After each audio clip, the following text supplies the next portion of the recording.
Ahoy, ladies and gentlemen, how are you doing? Welcome to the BBC Spews Live. It is the 25th of May.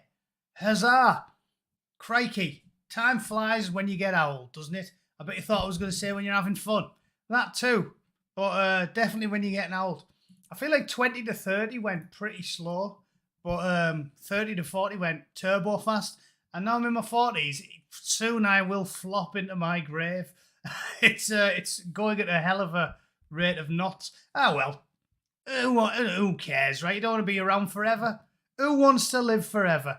Who's in the chat anyway? Plenty of you already. I've got a bit of a cough today, so I apologise if I sound like I'm barking my guts up. Louise Owen's in now then, Louise. How are you? Mrs. Pylord, M. Montgomery, hello, welcome. Thanks for joining. Pylord's in as well. So you're both watching it on separate computers. I like it. Very well done. Croydon Tramp's angry as fuck. I love that. Cornfrog, now you're doing. Stevie Fricker. Sad Wings, thanks for moderating. Ams as well. All right, how are you? Denise and Testy and all the other important people in green. Now you've got so many people watching, I can just pick the important ones. Steve Fricker, how you doing? And who else? James Jameson. Now then.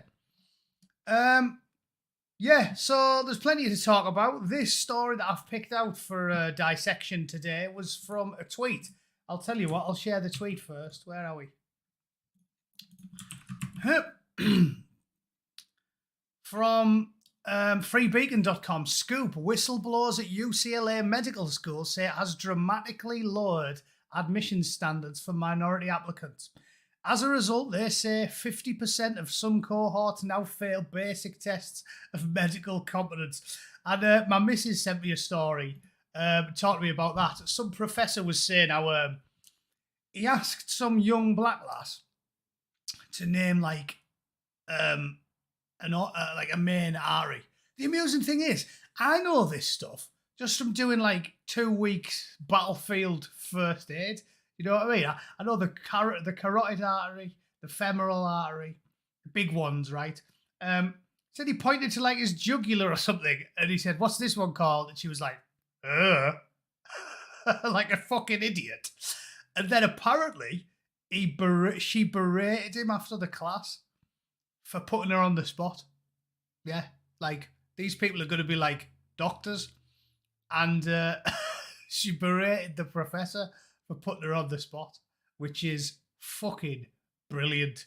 And honestly, yeah, look, see, you lot are better than the average UCLA medical student. Brachial, jugular, we know loads of them. So apparently you're better than the average UCLA student. Do you know what my theory is about this? Honestly, because as I said, I've never subscribed to any race-based politics, not all of my life. I honestly think that the clever bastards who run the world, the evil clever bastards, because they are, right? They're evil, but they are clever bastards, aren't they? You don't get to be like Klaus Schwab or Bill Gates or George Soros without being evil and clever. So I honestly feel like they've done it to purposely fuck them over because they realised that things were starting to get better for them in the 90s.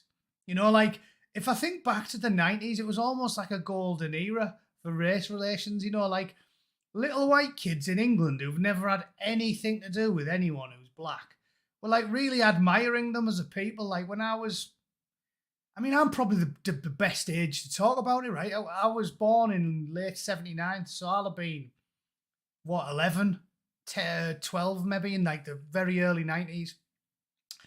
And little white kids who'd never even met a black lad. Like, I didn't even see one until I went to, like, I don't know, Manchester or London. Like, didn't even see one. We're admiring the culture and sort of, like, getting on with everyone. Like, and Snoop Doggy Dogg's album came out. That must have been about 93. Like, we were all into that. And everyone was watching, like, The Fresh Prince of Bel-Air and Cosby's Show and stuff like that. And nobody really cared what you looked like or where you came from. And like I said, I always talk about Red Dwarf because, you know, that was early 80s and 2 out of the 3 main characters were ethnic minorities and no one thought about it. It was just, oh yeah, they're from somewhere else in the world. Like, there was none of that bigotry and racism that sort of is prevalent now. And I honestly feel like the evil bastards that run the world saw what was happening and went, we need to put a stop to this. We can't get away with the overt hate that we used to peddle. So we need to stop this. How about we collapse all the borders, make all of the people, the powerful, rich white people, live like fucking serfs, create a parallel legal society system that stitches them up massively and coaxes all this resentment and hatred for them. And then the second aspect of it seems to have been stuff like this, where they know it stitches them up. They know it stitches them up. All the data suggests, right, that this is seriously fucking these people up. They reckon it's even really, really bad for their mental health because they get into these universities and then when they get there, they realise they're fucking idiots. And I was talking to my missus about it. Where they even had to go in recent times at Atticus Finch, the character from To Kill a Mockingbird, because he was super forward thinking and tolerant and liberal and reasonable. But because he said, you can't just expect these black people to be able to just do everything. Of course, they should have a say in how the communities are run, but you've got to do it slowly and gradually and educate them and, teach them how to do things. And they all went mental about that and said, oh my God, he's a fucking racist. What you're supposed to do is, you're supposed to get a fucking Zulu warrior from the savannah and he's supposed to get him straight out the jungle, never read a book, totally illiterate. All he's ever done is wander around the fucking jungle and you're meant to go, here you go, mate. 8 brass rings round his neck and a fucking bone through his nose. There you go, mate, you should be a doctor. And then all of a sudden he's walking around a university campus and he starts to feel bad about it because he knows fuck all. So we're setting them up to fail. And we're setting them up for a shit life. And I feel like we've just done it on purpose. Like, we must have done. As I told you lot, these lunatics who thrive off conflict. And we people like me who pay attention, and I'm assuming most of you lot these days, Dr. Shaka MD, yeah, there you go. Bone through his fucking lip. All right, you should be doing brain surgery. It's like we've been paying attention and saying, like, you're not doing them a favour. And the reason they do it is because if you want to get the glorious revolution and you want to make the money from the arms and stuff, you need conflict all the time. We've been saying this for years, and the last few years have proved it beyond any shadow of a doubt. And I used to take the piss out of Sadwings because he was way more of a conspiracy theorist than I was, like 4 or 5 years ago, whatever it was we first started watching.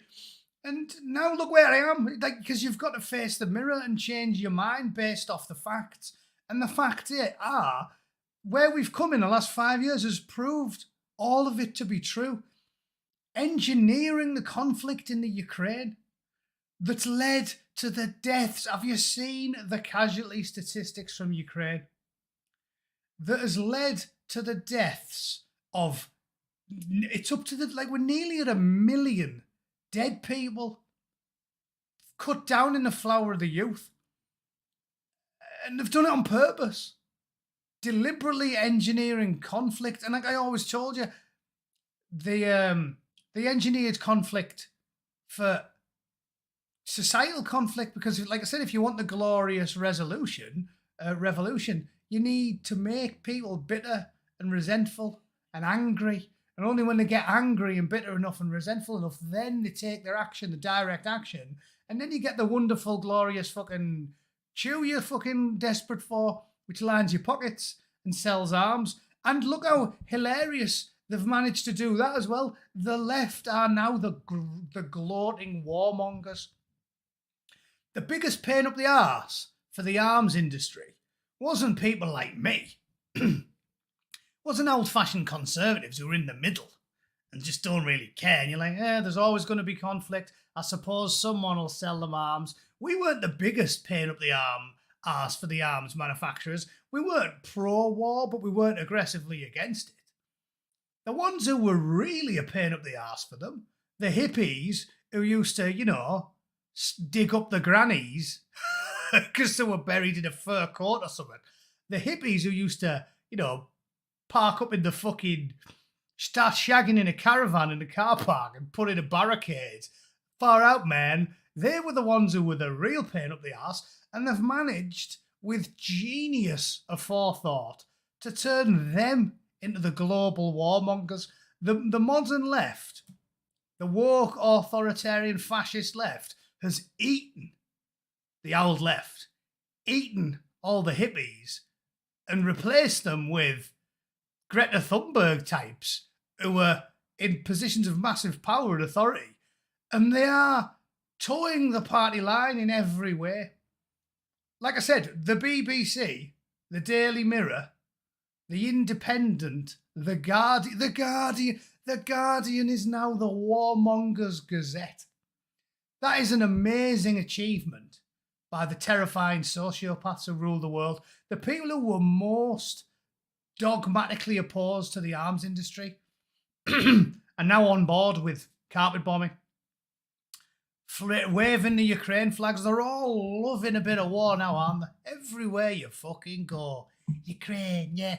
And none of them talking about all of the facts, because none of them know any facts about the history of the region, about the coup, about the fucking sneaky manipulations of the CIA and the European Union and the intelligence agencies. No one's talking about any of it.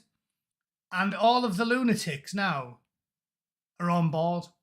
The thorn in the side for the arms industry is now 100% all aboard for the fucking the mass murder of hundreds of thousands of people. So brilliant. I mean, you have to laugh. You have to laugh. Stop recruiting third world nurses. Obviously, well, you haven't seen them. Fucking wouldn't let him. I wouldn't let one of these third world nurses wipe my ass, let alone perform any form of surgical procedure. I'd be like, hey, you're all right, love. I'll use me stump to wipe me out and ring peace. Thanks very much. It's a mad time to be alive. So yeah, I love that. Anyway, let's talk about the story at hand instead of me ranting about Ukraine, because we already know all this, don't we? We already know. We pay attention. So this failed medical school, how racial preferences supposedly outlawed in California have persisted at UCLA.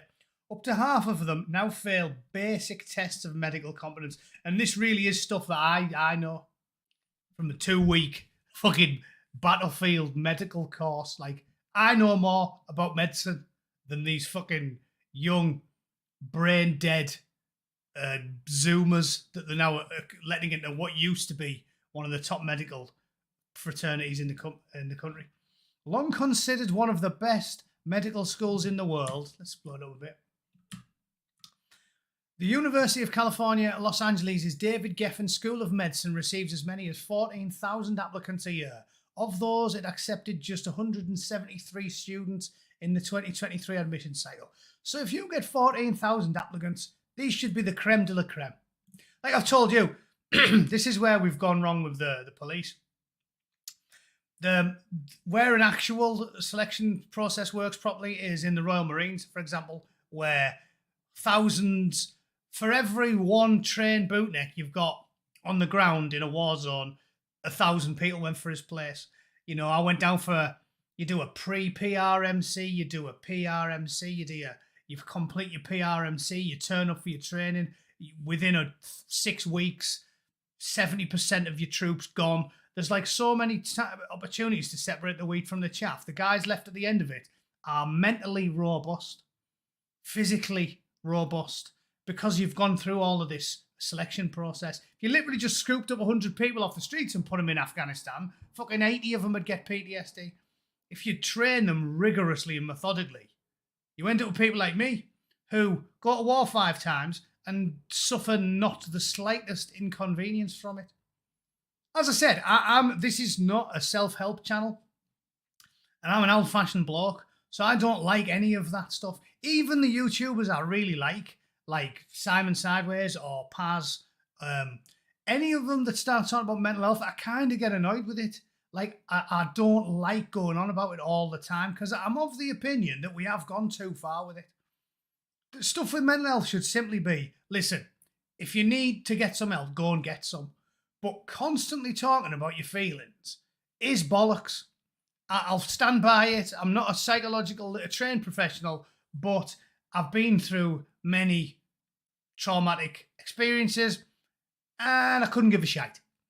I had some dreams about the most stabby, wary bits of my career when I got back from Afghanistan, but they didn't bother me. It was like I woke up and went, "Oh yeah, it was a dream." Go back to sleep. And now years later, I don't even get them. I haven't had a wary dream for ages. I still have dreams I'm in basic training every now and then, which proves the point. Like I genuinely do occasionally still have dreams where I'm back in training and I'm like 40 and I'm like, oh no, I have to go down the bottom field. I'm never going to be able to climb the 30-foot ropes, or I have to go and do the endurance course with my webbing on. And I'm like, what? And I've got love handles and male pattern baldness. I still have nightmares about that. So I think that proves the point. I never have nightmares about the war. And I reckon the more you talk about something, I listen to Joe Rogan's podcast because, when you do as much YouTubing and podcasting as me, you listen to a lot of shit. And there is theories about this that confirm what I've always believed. They say that one of the biggest problems with it, I think, now is we've gone too far with the talking about it stuff. And they said one of the big aspects of it is people who call it rumination.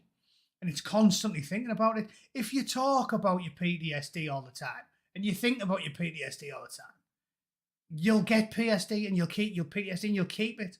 If you stop being a pussy and you go on the fucking treadmill and thrash yourself till your eyes bleed. Like I said, I've always done that. I thrash myself till my eyes bleed. I got one of those shitty heart rate monitors off my brother, a Gucci one for a birthday present, and I just sold it on eBay. Because after 2 weeks, I realised I didn't like it. I didn't like getting told you should be operating at 157 beats per minute.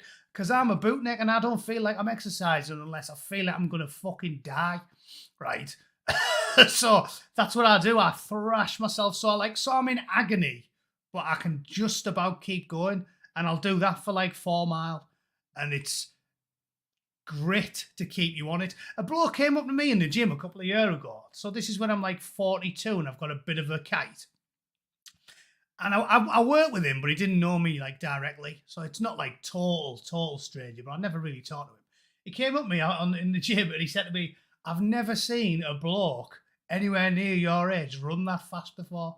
Like, I'm not a tall, rangy person. I'm a stocky, squat. I'm physically strong, but I'm not a racing snake. And he said, I've never seen a bloke run that fast before.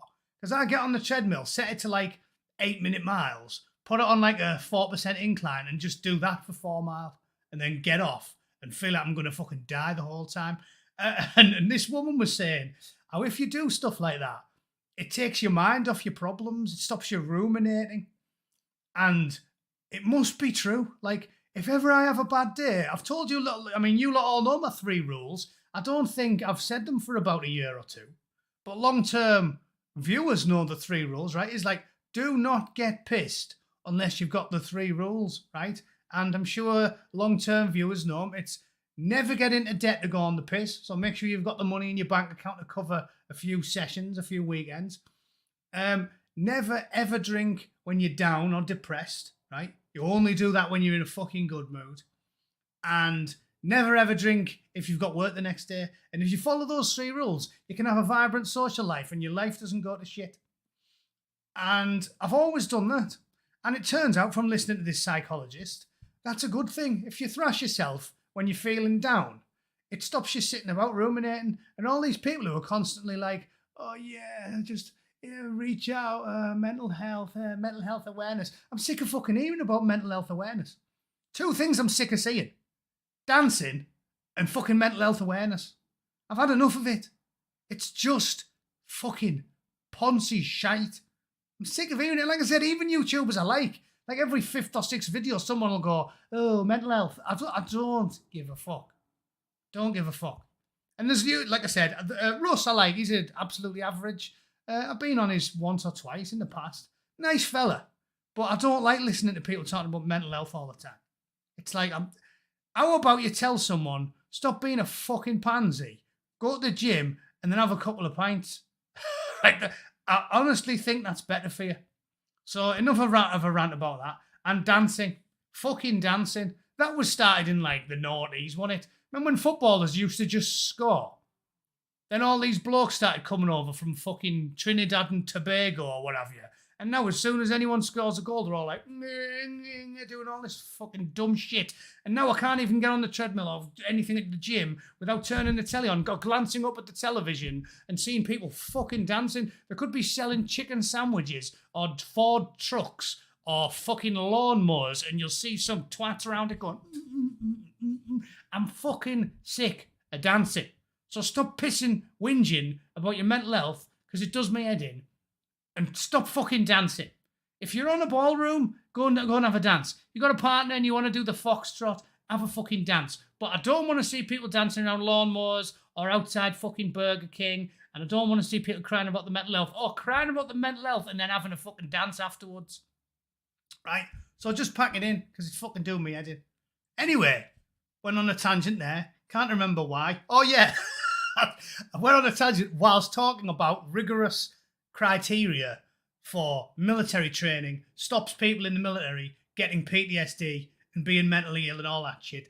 And having numbers like that should mean that you get exceptional doctors because of rigorous, the ability to apply rigorous standards, i.e. for every 100 people, if you only accept one, the one you accept can be a superb candidate. Superb.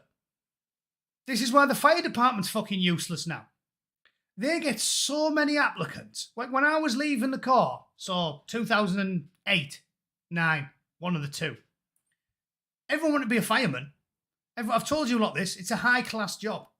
Great job for working-class scum, being a fireman, because you didn't need a college degree. You didn't need to be highly educated. It's a high-status job. Nobody looks down on you like if you're like a janitor. I nearly said a tramp. I don't think that counts as a job. It's a high-status job. Nobody looks down on you.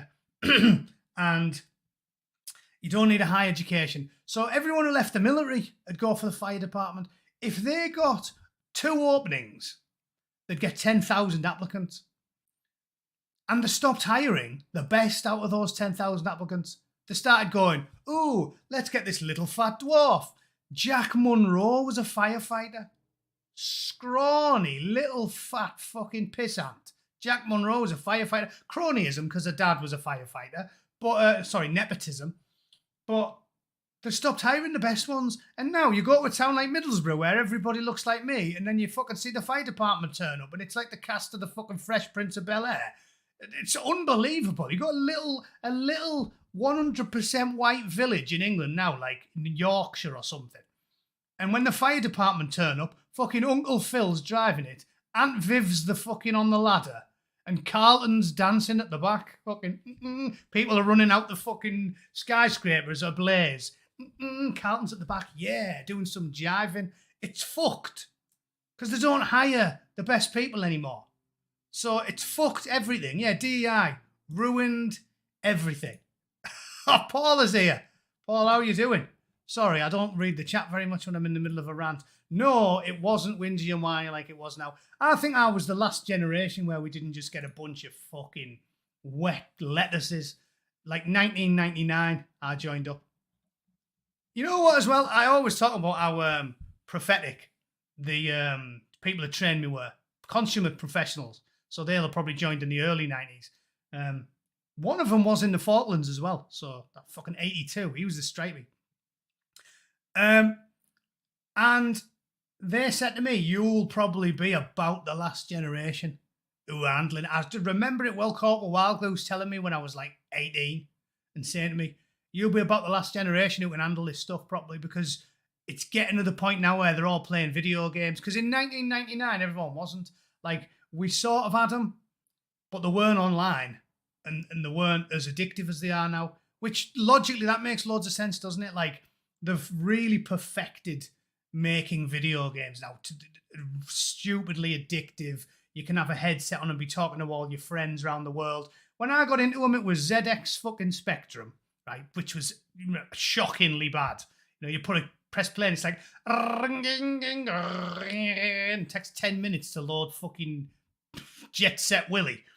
And then there was NES's and SNES's, like shitty little cartridges. And you couldn't like hang out with anybody else. So they were nowhere near as addictive or sociable. And then, I mean, I got the Amiga. Fucking loved my Amiga when I was a teenager. And then, yeah, like, I guess the N64. And then I joined the corps, late 90s. So we weren't all, like, addicted as fuck to them. And he said to us, you'll be the last generation who can do this stuff well. And he was fucking bang on the money. Because I do remember, like, when I was sort of 15, 16, 17, 18, I was mega fit. Like, me and all my mates were fit as fuck. Like, we used to, when we were teenagers, we used to play football, like, 7 days a week. We used to hang around the park, playing football, getting up to mischief.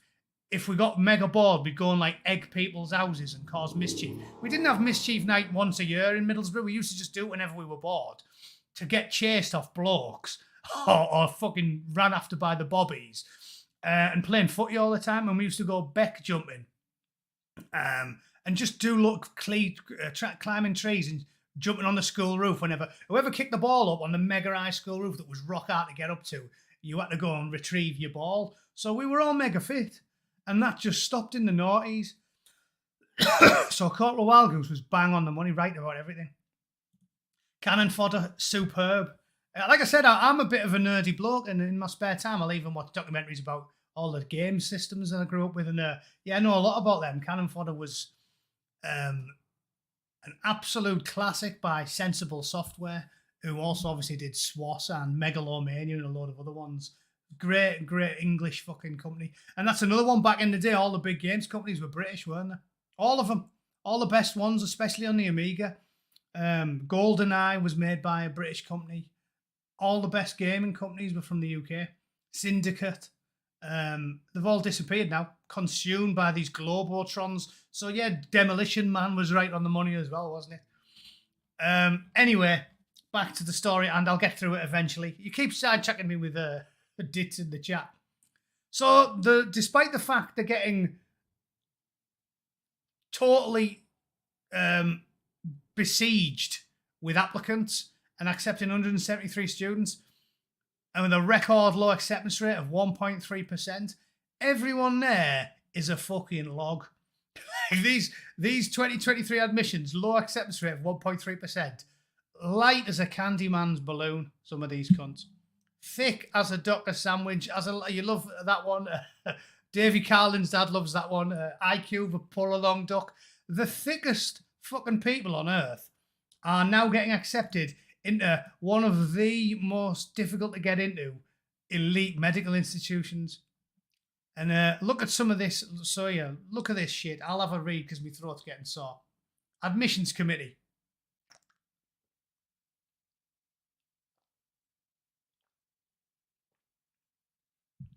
Black applicant with such bad grades and test scores that members of the committee said, no, not fit for the top tier medical school. Their reservations were not well received. When an admissions officer voiced concern about the candidate, 2 people exploded in anger.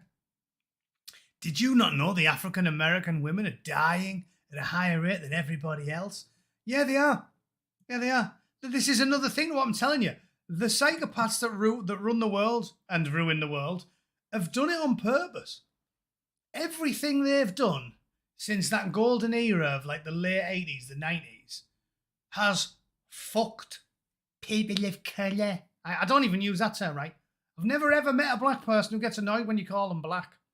Ever. The only people who get annoyed about it are white, purple-haired, coach ball through the tongue, fat fuckers who read The Guardian. They're the only people who get annoyed about it. So don't whinge and expect me to use their shit language when they don't like it. Or Latinx. Nobody fucking... I work with about 30 Mexicans. Not one of them goes, Latinx. No, Latinx is dumb, fat, purple-haired, middle-class arseholes. Fucking Latinx. What a load of shit. If they don't like it, why should I? In fact, maybe it's a bit racist to use terms like people of colour and Latinx if none of the fucking people of colour or Latins like being called Latinx or people of fucking colour. Just a thought. Sniper side. I work around paras and commandos at the barracks. They all have Xboxes and play. Total fucking pansies now, aren't they? Oh, Jason Lay's a new YouTube member. Get in, Jason Lay. Well done. Welcome to the winners enclosure. I'll send you some shit out one of these days. That's what happens when you become a member. When I can be asked to go to the post office, someone gets some shit. So well done. Also, I am definitely going to have a member's piss up when I come back to England. I think I'm nearly in 3 figures now. So I reckon I could actually hire a function room in a boozer somewhere and do a BBC Spews live in person, and loads of people will come and we can all get pissed. And I'll pay for the bar tab. So if that's not motivation to join the fucking members club, I don't know what is. I don't want anyone being sober. I was telling my mate Dave about my evil plan today. Next time I come back to the UK, hire a function room, do a BBC Spews live, and then make sure I pay for an open bar so everyone gets mashed. And if a load of hippie commie activists turn up, I can unleash a wave of leathered, middle-aged racists. Not racist, but you know, that's the joke, because they don't get it, do they, these fucking people? Oh yeah, I'm doing the BBC Spews live. I should probably change the brand, shouldn't I? Where's that? Sure, it's in here somewhere. There we go. Ah, look at that. It's like being on the BBC. Get some, shuffle me papers. So yeah, that's my ingenious plan. Welcome to the team. Phil Sam, don't forget the funny girls at the ice cream van. Oh yeah, I won't forget that. That's a good one. Let me have a quick look for that before I forget. Where am I? Ice cream van. Yeah, that was good. Some fucking quality. Tight-assed Yorkshire girls. I love that.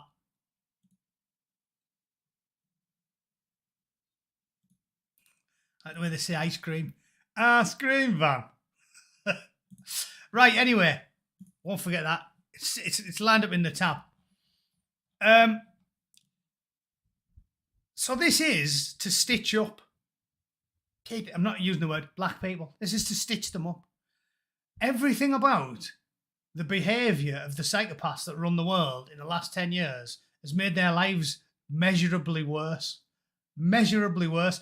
Thomas Sowell talks about it, saying that when he was a young lad, like, black people had just as good education attainment levels as like everybody else. And then they started saying to them, you know what you should do, girls? You know what you should do, girls? What? In fact, I can do the impression. What, motherfucker? You know what you should do? Yeah. You should get fucked by 10 different blokes every week and keep getting knocked up and end up with a fanny like a fucking axe wound in a gorilla's back and have like 19 kids to 19 different dads and get free money off the government. Hell yeah. That's what they did, basically. And they duly accepted the advice of the full-blown racist, societal, doom-mongering psychopaths and started doing that. And lo and behold, 30 years later, 70% of the fucking prison community come from that one group of people. And they're more miserable than they ever have been. So don't tell me they haven't done it on purpose. And all of this shit makes their life worse. And now they're sending them to elite universities and the poor bastards get there and realise they haven't got the fucking brains they were born with because their education is shit.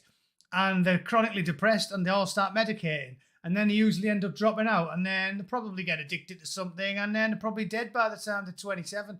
So not really doing them a favour, are we? Not really. And then at best, they somehow manage to graduate and then guess who's doing your Mrs. Appendicitis? Right?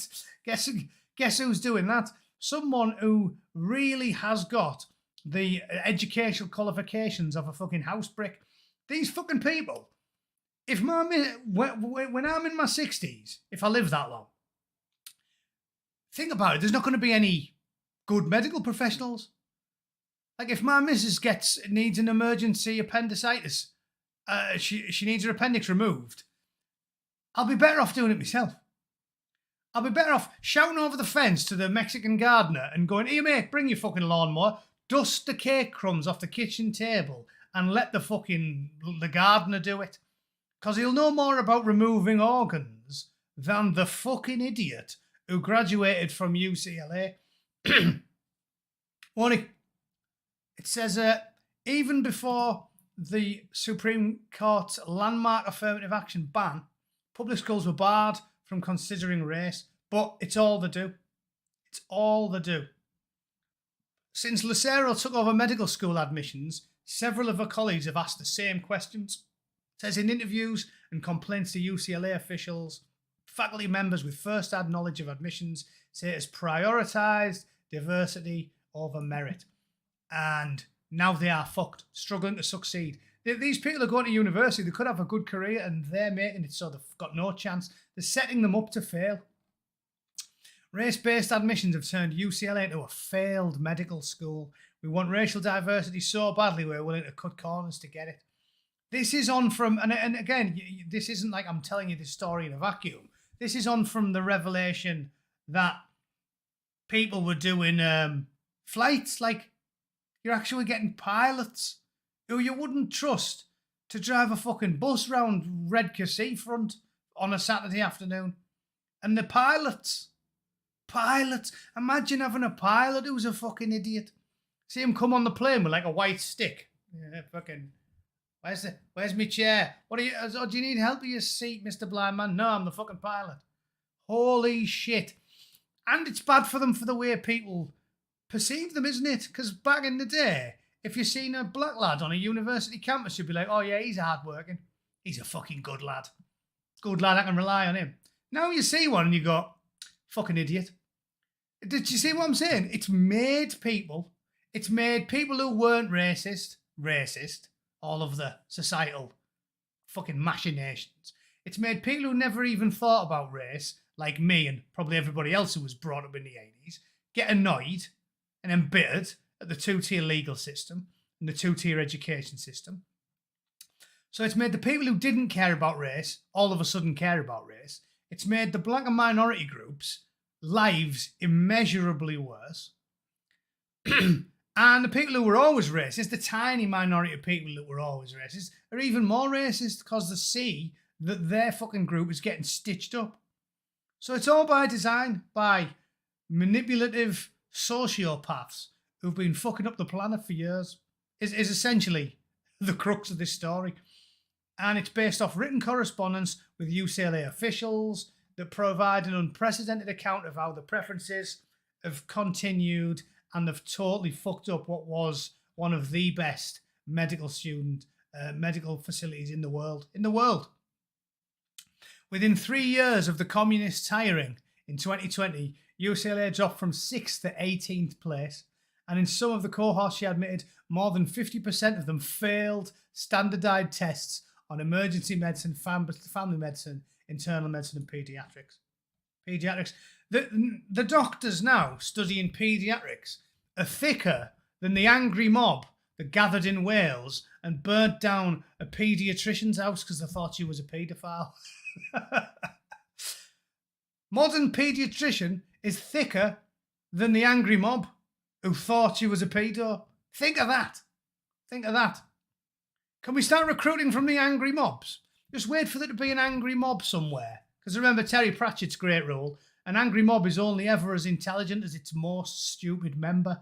This is why angry mobs don't typically have reasonable, rational behavioural traits. A mob's only as clever as its most stupid member. We need to start recruiting from the angry mobs. Because we're not getting anywhere with these fucking students. These diverse students.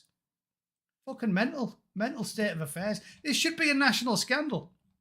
So we're stitching up everybody. We're stitching up all these students. We're stitching up the minority groups themselves. And we're fucking creating a system whereby our educational facilities are a fucking laughing stock. And that's all I've got to say about that. Anyone disagree with any of that? No? Good. Let's watch this comical video of... Girls, what's just happened? So this is some tight Yorkshire girls complaining about inflation, basically. And it's good because Bidenomics, they've all been going on about Bidenomics out here, trying to get that.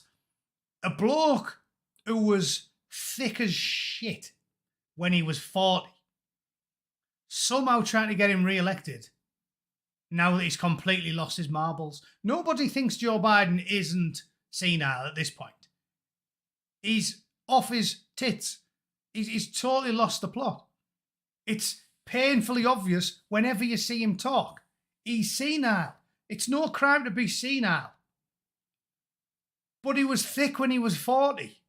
It's a point I've made loads of times. He was thick when he came to England in in the 80s and started gobbing off about Ireland and shit. And everybody was like, this bloke's ignorant as fuck. Like, he's basically about as bright as Diane Abbott.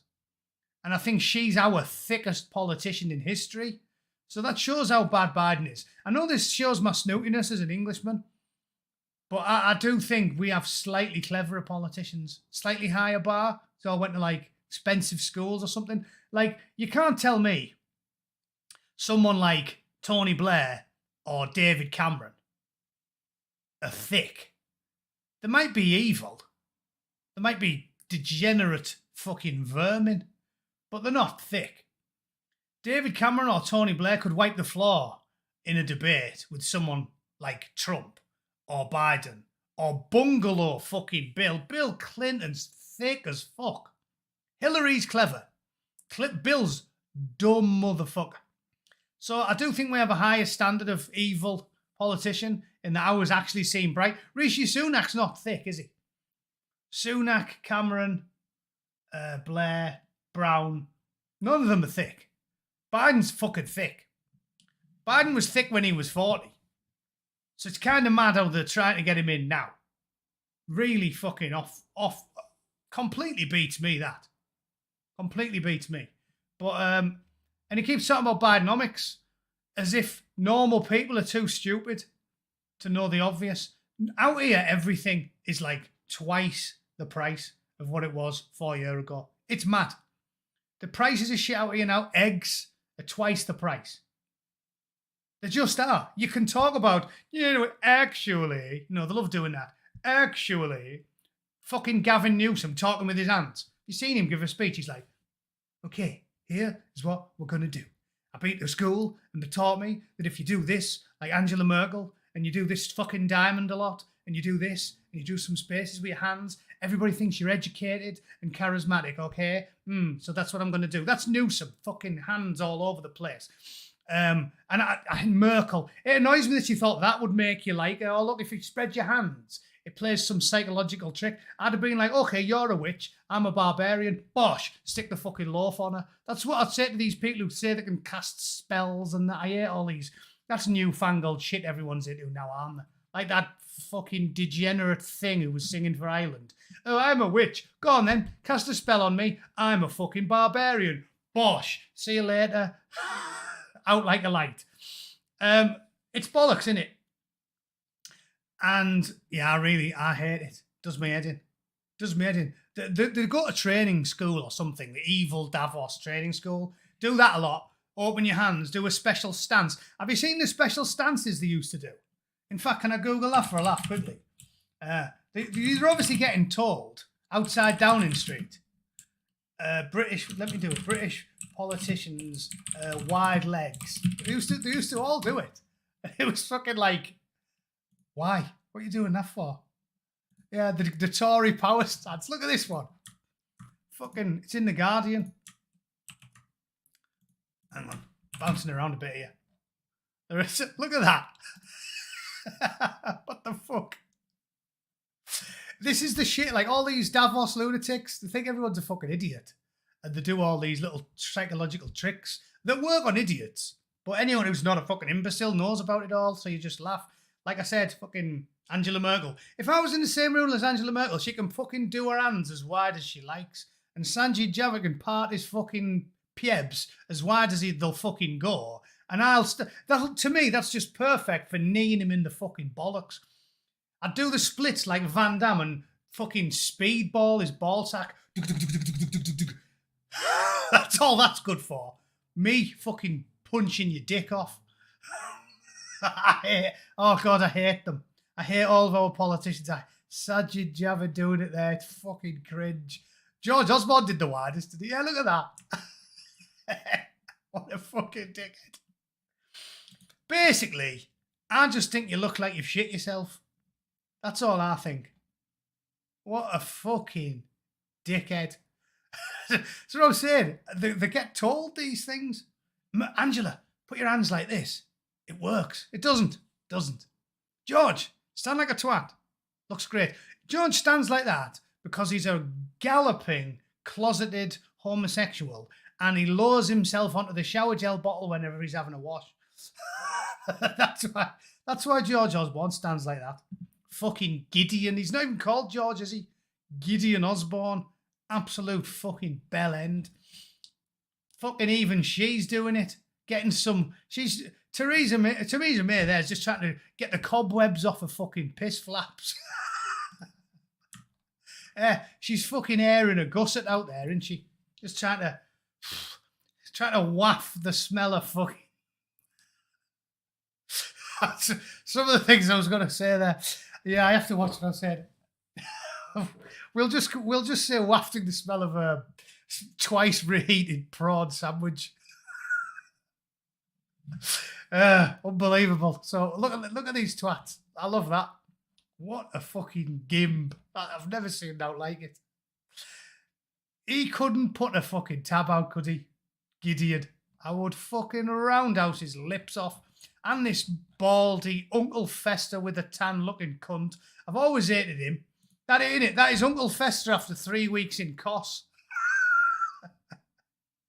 He's even got the black bags round his eyes, hasn't he? Fucking Fester after he's been to Ibiza. So that's that. Anyway, let's go back to this. Girls, what's just happened? So I've all been going on about inflation and all these type of people. They're always like, oh yeah, technically, actually, GDP minus net contributions. Actually, no, listen, not bad. Bus driver goes to Waitrose, posh bus driver, this is in London.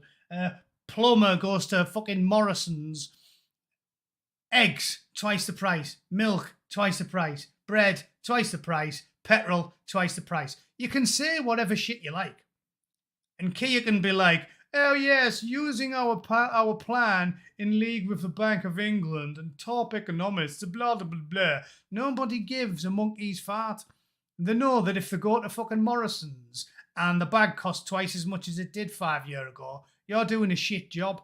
And that is what everybody has to say to Joe Bungalow fucking Biden. Piss-stained bed, no fucking idea what he's saying, thick as shit when he was 40 years old and has somehow got even thicker at the age of 80. That's what people know. Biden and his fucking lunatics, like that black woman who works in the fucking professional liar, who has never said anything true in the entire time she's ever had the job. I know they all lie a little bit, like that McKennedy lied a bit, and then Jen Psaki lied. But that latest White House press secretary, if she spontaneously combusted live on television, burst into fucking flames in front of me and said, "Oh, it's a bit hot in the White House today," nobody'd fucking believe her. Nobody. They'd be like, nah, it's not. Turn the air conditioning off. No need for that today. Just a born liar. It doesn't matter how many times they say it. We know about inflation because we know how much stuff costs. And here's some fucking 8-year-old girls doing it. Because, yeah, they know. They know more about inflation than fucking Mark Carney. They started making content. What's this shit? Right after.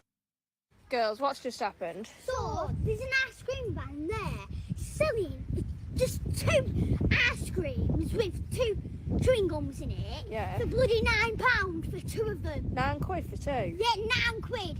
That is going to get nowhere. The one that comes on my street is either £1 a p or £2. That is going to get nowhere with that. No, he ain't, is it? No, he ain't. That's well bad, isn't You it? should know. And he only does bloody card. Stood there with my cash. Bloody hell. That's well bad, isn't it? Bloody well bad. Yeah. Yeah, I bet he can hear me. That's quality, that, isn't it? She's well raged. I bet you can hear me. You know what I was laughing at the other day? Me and my missus were laughing in the car because there's an advert come on out here on the radio. A bloke selling like flooring or something. And again, this is just common sense to anyone who's fucking normal. But the powers that be, they won't have it. The Anglo societies, America is an Anglo country. The Lotus Eaters did an interesting thing about it, right? Like where Justice Scalia was talking about it. Because some people don't believe this because obviously the Americans had the revolution. But we're culturally inexorably linked. And despite the fact it was 300 years ago and they've had mass immigration from everywhere, the United States is an Anglo country. If you're English, you feel at home in America. Culturally, it's an Anglo country. And Scalia was saying, like, I'm as Italian as it gets, but it's an Anglo country. And our culture is Anglo. And everybody knows it. And he said, on the continent, they know it. Italians, actual Italians and French and Germans, they know that America's an Anglo country. And Anglo nations had high trust societies, culturally ingrained in us, coming from that deep-rooted understanding, even if, like me, you were an atheist or agnostic, of Christianity being linked to your upbringing and your culture and your childhood. And we had high trust societies. All of our grandparents, I'm sure, used to tell us. We had good manners. The Germans push in. They'll tell you. I've got Italian and German friends who would laugh about it. My mate Federico is like, oh yeah, fuck queuing. Queuing's for English people. The things that were part of our culture was queuing, good manners, and trust. To the point where all of our grandparents remember, you've all heard it, my nan used to go on about it all the time, where you just used to leave your doors open. And you'd go downstairs on the morning, one of the neighbours' fucking kids is sitting in the living room. That was the culture that we built. And the reason old people say things like, you cheeky bloody Arab, is because they had low trust societies and everybody knew it and they fucking know it. The ones who move over, the ones who are Anglophiles, which is again why I'm not a fucking full-blown nationalist with that type of stuff. The Anglophiles who move over to get away from their people, they know it. And I always talk about my Indian Bezzy Oppo when I was a kid. Like, they know it. That's why they wanted to come. Chubby Brown's joke, we said, you can tell they all want to be like us. I walked past the local mosque on Friday. They must have hired a bouncy castle, just like we would, because all the fucking shoes are outside. And anyway, it was part of our culture. And thieving bloody Arabs and everybody else knows if you go to somewhere like Turkey or fucking Islamabad, that they'll fucking rob you. And then these people who are doing the marketing must be going all in on all this get woke, go broke, woke marketing shit. And honestly, the bloke doing the like voiceover for it sounds like, you know, like that. Do you know the thieving Arab car salesman guy on the remake of Star Wars Episode 1? The bloke selling it's like that, and my missus was laughing at me doing the impression of him because I was like, who thinks this is going to sell products?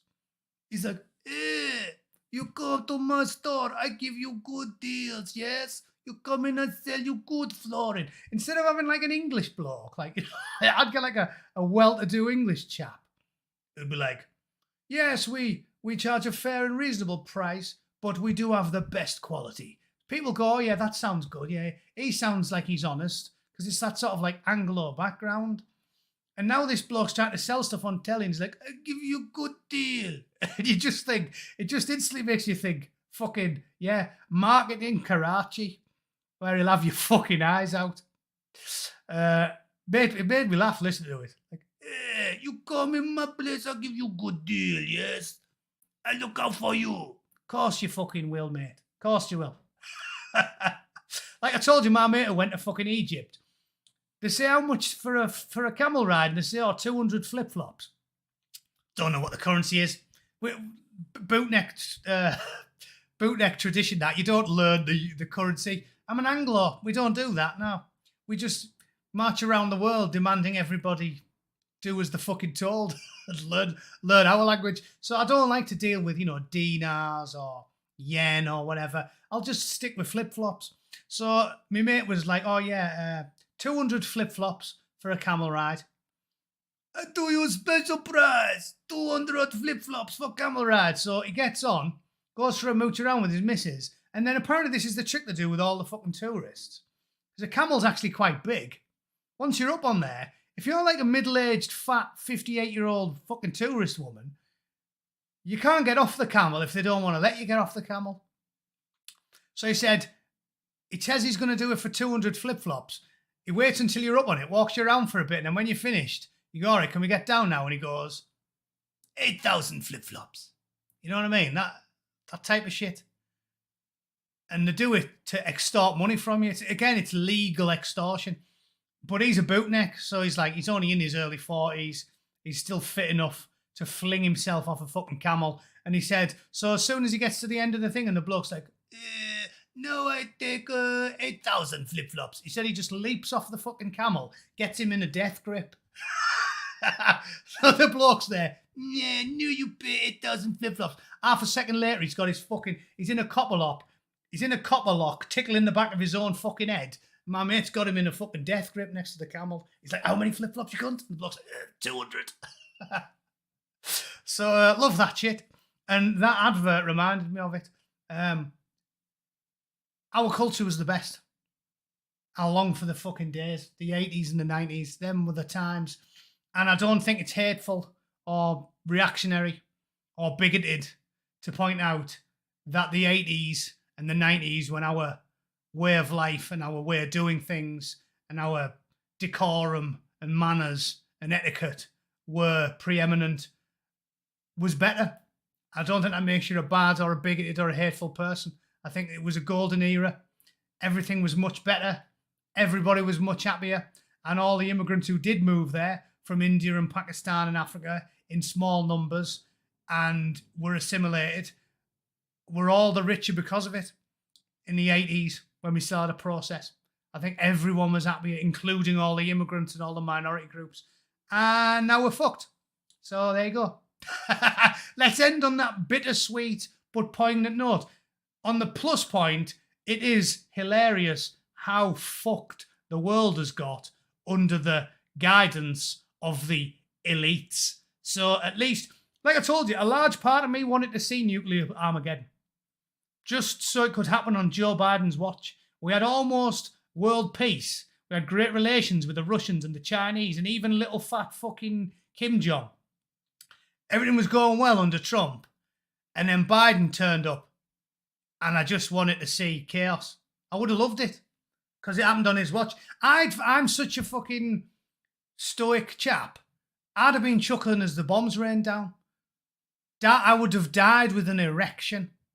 Thinking, at least all of this is on Biden's watch. At least as we all burst into flames, the last moments of everybody's life is knowing the total abject failure of the woke authoritarian psychopaths and the AOCs and the Joe Bidens of the world. At least everybody knows, as everything falls to pieces, that the triumph would turn to ashes in the mouth, quite literally in that case.